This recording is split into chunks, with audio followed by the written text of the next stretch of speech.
தோழர்களே, சுத்து போட்டு அடித்த இந்தியா கூட்டணி சுத்து போட்டு அடிச்சிருக்கிறாங்க. ஓம் பிர்லா தலை தெறிக்க ஓடி இருக்கிறார். நாடாளுமன்ற கூட்டத்தோட திங்கட்கிழமை ஒத்தி வச்சுட்டு தலை தெறிக்க ஓடி இருக்கிறார். இதுதான் இன்னைக்கு நம்ம பேச போறோம்.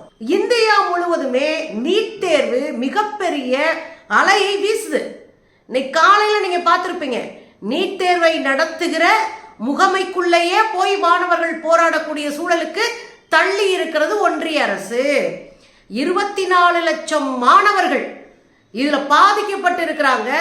கொஞ்சம் பேர் திரும்ப நீட்டை வைங்கன்னு கேட்கிறாங்க. ஆனா இல்லை, நாங்க கூடுதல் மதிப்பெண் கொடுத்த கொஞ்சம் பேருக்கு 1500 பேருக்கு மட்டும்தான் நாங்க மீண்டும் தேர்வு வைப்போம் அப்படின்னு ஒரு சீனை போட்டு ஒட்டுமொத்த மாணவர்களுடைய எதிர்ப்பையும் மோடி அரசு சம்பாதித்து இருக்கிறது. இதுல என்னன்னா, எஜுகேஷனை ஃபுல்லா டைலூட் பண்ணிட்டாங்க. கல்வி, உயர்கல்வியில சாதாரண வீட்டு பிள்ளைங்க வந்துடக்கூடாது, ஏழை எளிய மக்கள் கல்விக்குள்ள வந்து தன் காலை ஊன்றி விடக்கூடாதுன்றதுல கவனமா இருக்கிறாங்க.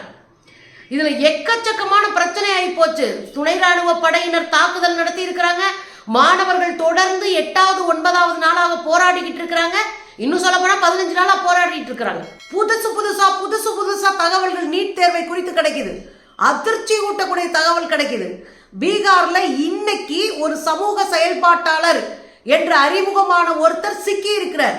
பிளைட்ல போகும்போதே இந்த கொஸ்டின் பேப்பரை திருடி இருக்காங்கன்னு சொல்லப்படுது. இதை நம்ம எதை நம்புறதுன்ற அளவுக்கு பயங்கரமான பிரச்சனையில இந்த நீட் தேர்வும் இந்த தேசிய அளவில் நடத்தப்படுகிற தேர்வுகளும் இருக்கு. இதை குறித்து நாடாளுமன்றத்தில் பேசணுமா இல்லையா? அதுதான் நாடாளுமன்றம். அப்ப இது குறித்து பேசுறதுக்கு நாடாளுமன்றத்தில் 3-4 நாட்களாக தொடர்ந்து வலியுறுத்துறாங்க. 3-4 நாட்களாவே வலியுறுத்தியாச்சு. முதல் நாள் எப்படி போச்சு? எம்பிக்கெல்லாம் பதவியேற்கல போயிடுச்சு. 2வது நாள் சபாநாயகர் தேர்வுல போச்சு. 3வது நாள் திரௌபதி முர்மு அம்மா பேச்சுல போச்சு. இன்னைக்கு எதுல போயிட்டு இருக்குன்னா, அந்த அம்மாவுடைய பேச்சை குறித்து நாம விவாதிக்கணும். அங்க விவாதிக்கிறதுக்கு என்ன இருக்கு? பிஜேபி எழுதி கொடுத்த மொட்டை கடிதாசியை அந்த அம்மா வாச்சிருக்கிறாங்க. மொட்டை கடிதாசியை வாச்சதுக்கு விவாதம் என்ன தேவை இருக்கு? கடந்த 10 ஆண்டுகளாக இந்த நாட்டை நடுத்தருவில் நிறுத்தி இருக்கிற இந்த கும்பல் இதை பத்தி தான் பேசணும் அப்படின்னு இது பண்ண. நேற்று எதிர்கட்சிகளாக இருக்கக்கூடிய இந்தியா கூட்டணியினுடைய தலைவர்கள்லாம் சேர்ந்து கூட்டத்தை நடத்தி இருக்கிறாங்க. நேற்று அந்த கூட்டத்துல என்ன முடிவு செய்யறாங்க அப்படின்னா, ஒத்திவைப்பு தீர்மானத்தை நாம சொல்றது, ஒத்திவைப்பு தீர்மானத்தை கொடுத்துட்டு இருக்கிற எல்லா வேலையும் ஒத்தி வைங்க. அப்படி ஒரு மரபு இருக்கு. நாம ஒத்திவைப்பு தீர்மானம் கொடுத்தா அதை ஒத்தி வச்சுட்டு நாம என்ன தீர்மானத்தை கொண்டு வருமோ அதை பேசணும். அந்த ஒரு மரபு பார்லிமெண்ட்ல இருக்கு. அதனால என்ன சொல்றாங்கன்னா, நேற்று ராத்திரி எல்லாம் கூட்டம் போட்டு இந்த நீட் தேர்வுனால மாணவர்கள் வங்கொலையா தெருவில் கடந்து அடி வாங்கிட்டு இருக்காங்க. 24 லட்சத்துக்கும் மேற்பட்ட மாணவர்களுடைய வாழ்க்கை கேள்விக்குறியா இருக்கு. தொடர்ந்து 10 ஆண்டுகளுக்கு மேலாக இந்த வேலை நடந்துட்டு இருக்குன்னு கண்டுபிடிக்கப்பட்டிருக்கு. இது அவ்வளவு சீக்கிரமா சும்மா நம்ம விட்டுற வேண்டாம். இதை நம்ம சரி பண்ணாதான் நம்ம பிள்ளைங்களுடைய லைஃப் நல்லா ஆகும் அப்படின்னு நேற்று ராத்திரி ஒரு பெரிய கூட்டத்தை போட்டு இந்தியா கூட்டணி சபாநாயகர்கிட்ட ஒத்திவைப்பு தீர்மானத்தை கொடுப்போம் அப்படின்னு முடிவு பண்ணி கொடுக்க போறாங்க. பார்த்தா இந்த கும்பல் தான் சல்லி கும்பலாச்சே, சில்லறத்தனமான அரசியல் செய்யற கும்பல் தானே காவி கும்பல். அவங்க என்ன பண்ணி இருக்கிறாங்கன்னா, இவங்க எல்லாத்தையுமே ஆளுக்கு ஒரு ஐடி கொடுத்துருப்பாங்க. அந்த லாகின் பண்ணி அதில் அவங்க என்ன கொஸ்டின் கேட்கணும், அவங்க என்ன மாதிரியான விவாதங்களை முன்வைக்கணுன்றதை அதில் அப்லோட் பண்ணணும். அதை பிரிண்ட் அவுட் எடுத்து சபாநாயகர் வச்சுட்டு அவங்க கேட்க வேண்டிய கேள்விக்கு மந்திரிகள்லாம் பதில் சொல்லுவாங்க. இதுதான் நடைமுறை. ஒவ்வொரு ஆளுக்கும் ஒரு மெயில் ஐடி இருக்கும். அதை லாகின் பண்ணி அதில் 4 கொஸ்டின் ஏற்றணும். அது பிரிண்ட் அவுட் எடுத்து அங்கே விவாதிக்கப்படும். இது மாதிரி ஒத்திவைப்பு தீர்மானம்னால அந்த வழியாக தான் நம்ம ஒத்திவைப்பு தீர்மானத்தையும் அனுப்பணும். நேற்று காவி கும்பல் என்ன பண்ணிருக்குன்னா, மொத்தமா அத்தனையும் ஷட் டவுன் பண்ணி விட்டுருச்சு. இவங்க மெயில் ஐடியா அப்ரோச் பண்ண முடியாத அளவுக்கு லாக் அவுட் பண்ணி விட்டுருச்சு அம்முட்டையும். இது கேடுகட்டத்தனம் இல்லையா? இந்த நாட்டுல மாணவர்களுக்காக எதிர்கட்சி, வலிமையான எதிர்கட்சி உட்கார்ந்து உங்களை கேள்வி கேட்டா நீங்க ஷட் டவுன் பண்ணிட்டு போவீங்க. ஏன்னா இதெல்லாம் இவங்களுடைய வழக்கம். நீங்க காஷ்மீர்ல போய் நின்றுகிட்டு 370 நீக்கின பிறகு அங்க கடுமையான போராட்டத்தை மக்கள் செய்யறாங்க. அதை ஒடுக்கணும்னு உடனே எல்லா இணையத்தையும் முடக்குறாங்க. அப்படியே இங்கே வந்தீங்கன்னா மணிப்பூர்ல அந்த குழந்தைங்க அவ்வளவு பாலியல் வல்லுறவுக்கு ஆளாகி கொலை செய்யப்பட்டாங்க. 100கணக்கான மக்கள் துப்பாக்கியால் சுட்டு கொலை பண்ணாங்க. இந்த விஷயம் கூட நமக்கு சேரக்கூடாதுன்றதுக்காக அங்கேயே இணையத்தை முடக்குனாங்க. எங்கெல்லாம் மக்கள் எழுச்சியோடு போராடுகிறார்களோ, எங்கெல்லாம் மக்கள் எதிர்ப்பை தெரிவிக்கிறார்களோ, அங்கெல்லாம் இணையத்தை மூடிட்டு ஓடுறது பிஜேபிக்கு வழக்கம். அதைத்தான் இங்கேயும் செஞ்சிருக்கிறாங்க. நேற்று ராத்திரி இணையத்தை மூடிட்டு ஓடி இருக்காங்க. இதை சு வெங்கடேசன் சொல்றார்.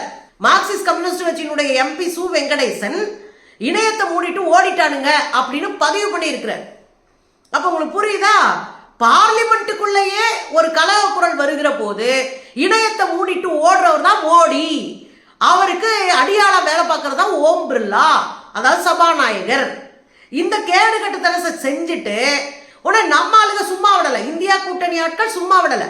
கையிலேயே எழுதி ஒத்திவைப்பு தீர்மானத்திற்கான விவரங்களை கையிலே எழுதி தனித்தனியா கொண்டு போய் ஒப்படைச்சிருக்கிறாங்க சபாநாயகருடைய அறையில.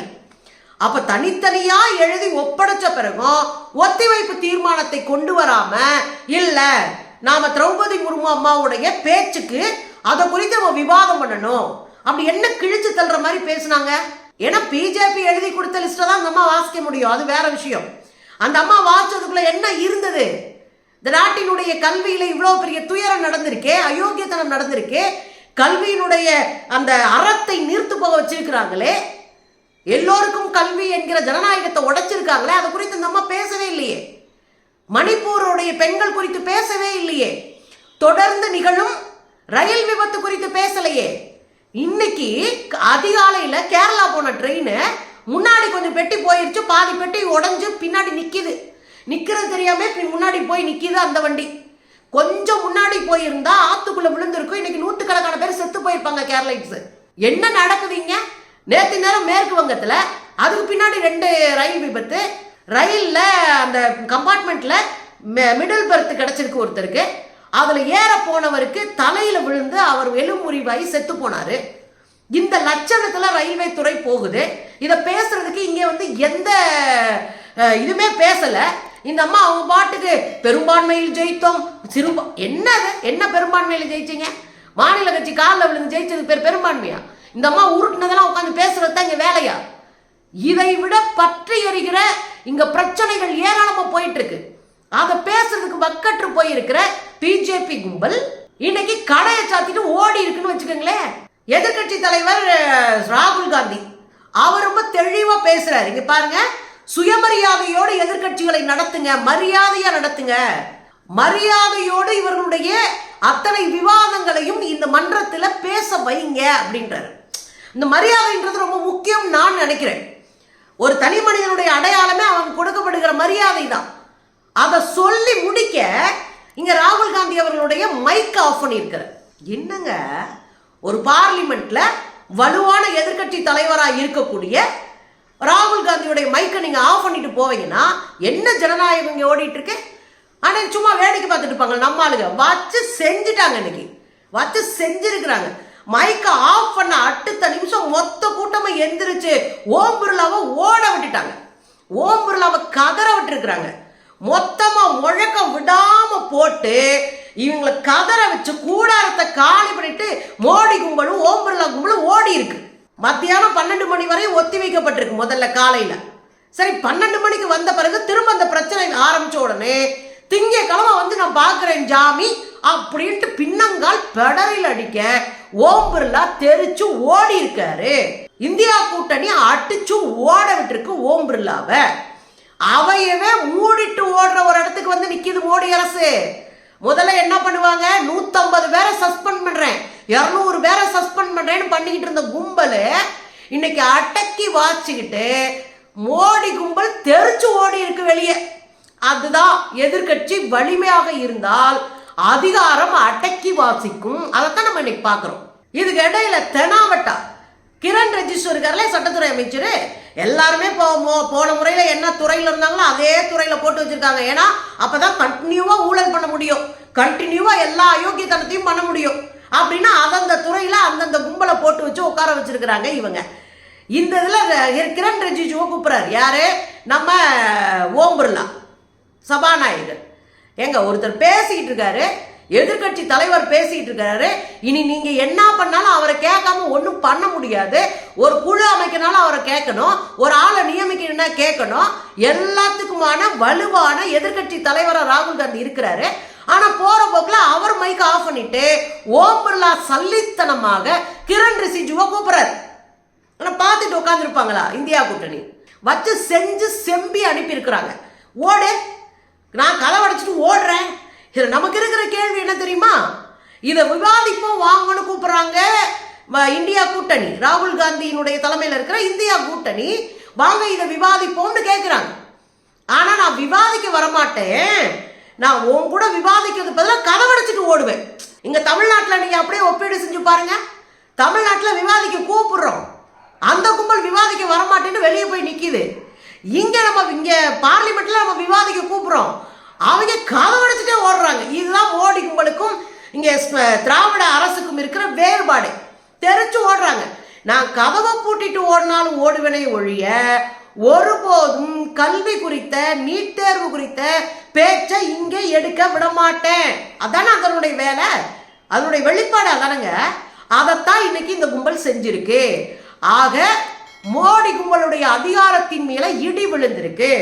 பின்னங்கால் பெடரில அடிக்க பார்லிமெண்ட்டை பூட்டிட்டு தெரிச்சு மோடியும் ஓம் பிர்லா கும்பலும் ஓடி இருக்கிறாங்க. இந்தியா கூட்டணி வலுவாக ஒருங்கிணைந்து நின்று மக்களுக்கான குரலை எழுப்பி அதிகாரத்தில் கொக்கரித்து கொண்டிருந்த மோடி கும்பலை துரத்தி அடிச்சிருக்கிறாங்க, ஓட விட்டு அடிச்சிருக்கிறாங்க, கதவை சாத்தி சம்பவம் பண்ணி இருக்கிறாங்க. இதுக்கு இடையில கல்வித்துறை அமைச்சராக இருந்த தர்மேந்திர பிரதான் ஆள் அட்ரஸவே காணோம், தலைமறைவாயிட்டாரு. எங்கேயா இருக்கீங்கன்னா எங்கேயுமே கண்டுபிடிக்க முடியல. ஏன்னா மாணவர்கள் தர்மேந்திர பிரதான் என்கிற கல்வி அமைச்சருடைய வீட்டை முற்றுகையிட்டு அவரை உண்டு இல்லைன்னு கண்ணில் கடப்பார விட்டு ஆட்டி இருக்கிறாங்க. நேத்து தேர்வு நடத்துகிற அமைப்பினுடைய அலுவலகத்துக்குள்ள நுழைஞ்சிட்டாங்க. இதெல்லாம் தாங்க முடியாம தான் துணை ராணுவ படையை வச்சு நம்ம பிள்ளைங்களை அடிச்சாங்க. இன்னைக்கு தர்மேந்திர பிரதான் தலைமறைவு.